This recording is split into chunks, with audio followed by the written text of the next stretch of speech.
7 News on your side at 5 starts now.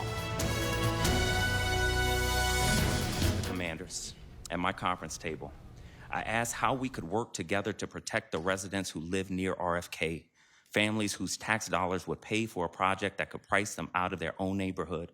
They looked me in the eyes and said, "That's your problem." D.C. council members sharing their concerns today about what happens to the residents in their city as the Commanders look to build a new stadium at the RFK site. Thanks for joining us this evening. I'm Scott Thuman. And I'm Michelle Marsh. A 6-hour hearing just wrapped up as council now prepares to vote on that RFK Stadium deal. The mayor and the president of the Commanders were in the hot seat today. At least 3 council members said they need key issues ironed out before their vote in less than 48 hours. Our Washington, D.C. reporter Felicia Ashley is joining us now live from the Wilson building. Felicia, it got heated in that hearing.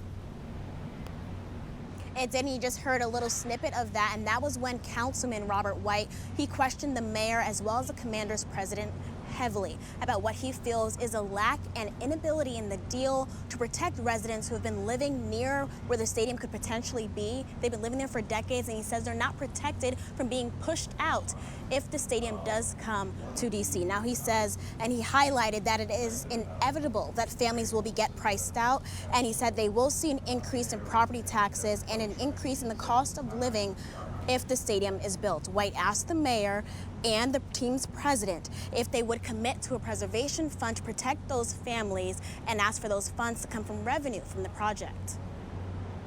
We know what happens to promises that don't get locked in, and we know what displacement looks like in this city more than anywhere else.